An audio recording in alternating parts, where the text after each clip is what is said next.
Good morning प्यारे बच्चों। कक्षा 11 के रसायन में हम लोग अध्ययन में समाप्त किए थे हाइड्रोकार्बन के अंतर्गत एल्केन, एल्कीन, एल्काइन का।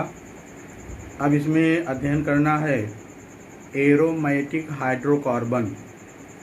पिछले वीडियो में एल्काइन के रासायनिक गुणों की चर्चा हुई थी और कुछ अक्रियाएँ जो बहुत अच्छी थी जिसे आपको याद कर लेना था, याद किए होंगे। जैसे बहुलीकरण में आप जान पाए कि यदि एसेटिलीन को 500 डिग्री सेल्सियस ताप पर कॉपर की नली में, तप्त नली में प्रवाहित करें तो इसके 3 अणु संघनित होकर बेंजीन बनाते हैं। बहुत अच्छी अक्रिया है। एसेटिलीन से बेंजीन का संश्लेषण। एसेटिलीन एलिफैटिक हाइड्रोकार्बन है जबकि बेंजीन एरोमेटिक हाइड्रोकार्बन है। इसी में आप जान पाए थे एसिटिलाइडों का बनना। एसेटिलीन में त्रिबंध युक्त कार्बन से एक एक हाइड्रोजन परमाणु जुड़े हैं। ये हाइड्रोजन परमाणु अन्य धातु परमाणुओं द्वारा प्रतिस्थापित कर दिए जाते हैं, अम्लीयता का गुण दर्शाते हैं। और एसिटिलाइडों के बनने में रिएक्शन विद सोडियम में आप जान पाए कि जब पिघले सोडियम में एसेटिलीन गैस प्रोवाइड की जाती है तो पहले एक हाइड्रोजन, पुनः दूसरा हाइड्रोजन भी सोडियम द्वारा प्रतिस्थापित हो जाता है, सोडियम एसिटिलाइड बनता है। अमोनीकृत क्यूप्रस क्लोराइड में भेजें एसेटिलीन गैस को तो कॉपर एसिटिलाइड का लाल अवक्षेप प्राप्त होता है। अमोनीकृत सिल्वर नाइट्रेट विलयन में भेजा जाए एसिटिलीन को तो सिल्वर एसिटिलाइड का सफ़ेद अवक्षेप प्राप्त होता है। इन क्रियाओं को आप लिख कर याद करने का प्रयास करें। लास्ट में हम लोग अध्ययन किए थे test of alkane, alkene and alkyne. कैसे इनका परीक्षण करेंगे कि हाइड्रोकार्बन एल्केन है, एल्कीन है या एल्काइन है। तो 3 अभिकर्मकों के प्रयोग द्वारा हम जान सकते हैं। एक तो क्षारीय KMnO4 में एल्केन को प्रवाहित करें, कोई क्रिया नहीं होगी, लेकिन एल्कीन और एल्काइन इसके गुलाबी रंग को नष्ट कर देते हैं। अम्लीय कॉपर सल्फेट विलयन में, अम्लीय क्यूप्रस क्लोराइड विलयन में यदि एल्केन, एल्कीन, एल्काइन को भेजा जाए तो एल्केन की कोई क्रिया नहीं होगी, लेकिन एल्काइन में लाल अवक्षेप प्राप्त होगा। एल्कीन की कोई क्रिया नहीं होगी। इसी तरह से अमोनीकृत सिल्वर नाइट्रेट विलयन में इन्हें भेजा जाए तो एल्केन, एल्कीन की कोई क्रिया नहीं होगी, लेकिन एल्काइन से सफ़ेद अवक्षेप प्राप्त होगा। ये इनके परीक्षण थे। अब चलिए आगे अध्ययन करते हैं एरोमेटिक हाइड्रोकार्बन। एरोमेटिक हाइड्रोकार्बन ये क्या होते हैं? कार्बन तथा हाइड्रोजन, कार्बन और हाइड्रोजन, केवल 2 तत्व, कार्बन तथा हाइड्रोजन से मिलकर बने वे यौगिक जिनमें एरोमेटिकता, एरोमेटिसिटी का गुण विद्यमान होता है, उन्हें एरोमेटिक हाइड्रोकार्बन कहते हैं। एरोमेटिसिटी, एरोमेटिकता क्या है? एरोमेटिकता है, एरोमेटिक यौगिक चक्रीय होते हैं, इनकी बंधाकृत होती है। इनमें एकल बंध तथा द्विबंध एकांतर क्रम में पाया जाता है। एकल बंध, द्विबंध, फिर एकल बंध, द्विबंध एकांतर क्रम में मिलता है। और ये हकल नियम 4n+2 हकल नियम का पालन करते हैं।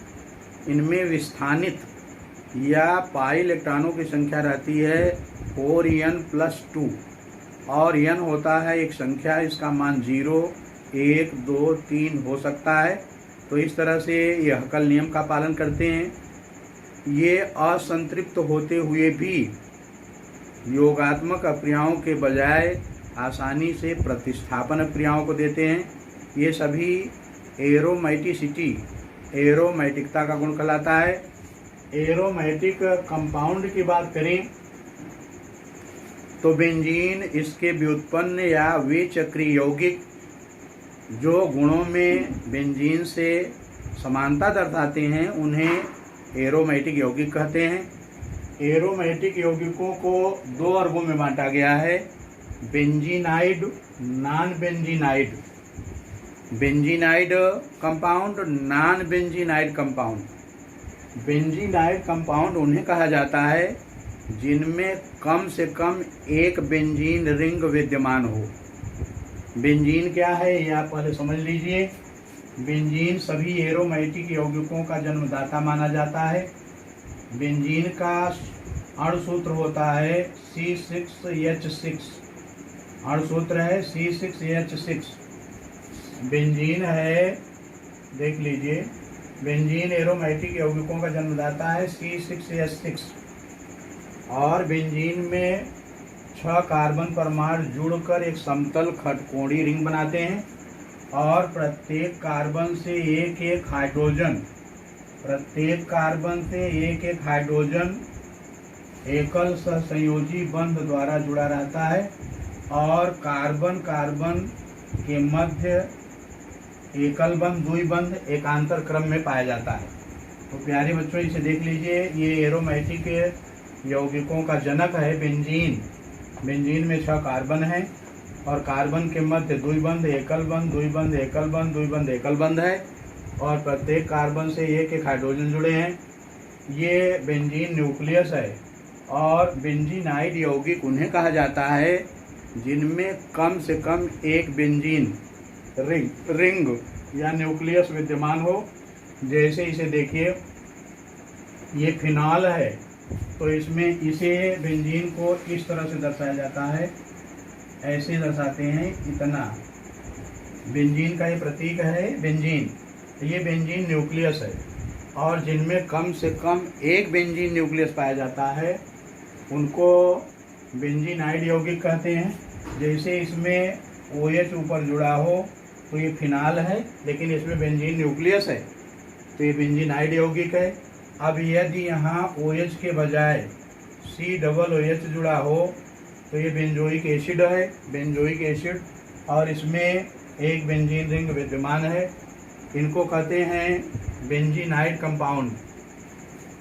दूसरा वर्ग है नॉन बेंजीनाइड कंपाउंड। नॉन बेंजीनाइड वे चक्रीय यौगिक जिनके गुण बेंजीन के समान होते हैं लेकिन बेंजीन वलय नहीं विद्यमान रहता, उन्हें कहते हैं नॉन बेंजीनाइड। बेंजीनाइड वलय विद्यमान नहीं है लेकिन गुण बेंजीन के समान होते हैं या गुणों में बेंजीन से समानता दर्शाते हैं, उन्हें कहते हैं नॉन बेंजीनाइड कंपाउंड। देखिए ये इसमें ये है फ्यूरन, ये फ्यूरन है और इसमें बेंजीन रिंग नहीं है। ये इस प्रकार से है फ्यूरन, देख लीजिए फ्यूरन है ये, और इसमें द्विबंध एकल बंध एकांतर क्रम में है। इसमें 4 कार्बन है और एक ऑक्सीजन जुड़ा हुआ है, फ्यूरन है ये।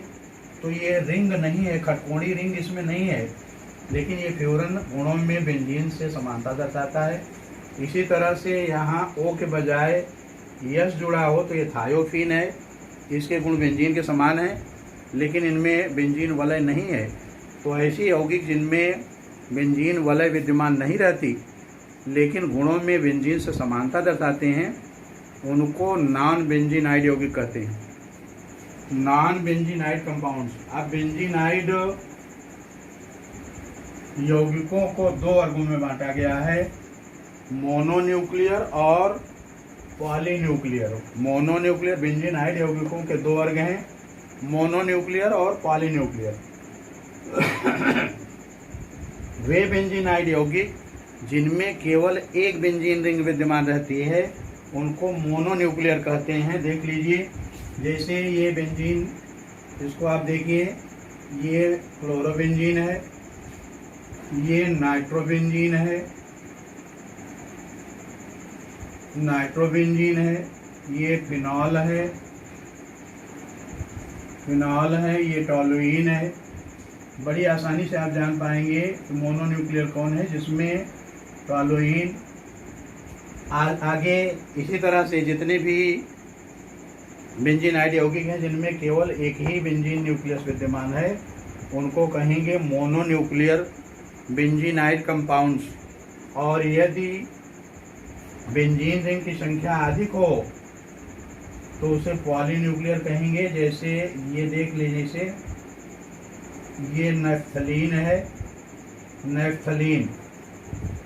नैफ्थलीन में ये पॉलीन्यूक्लियर क्यों है? जिनमें दो या दो से अधिक बेंजीन रिंग विद्यमान रहती है उनको कहते हैं पॉलीन्यूक्लियर। ये नैफ्थलीन है और इसमें दो बेंजीन रिंग है, और इसमें ऑर्थो पोजीशन में रिंग जुड़ सकती है।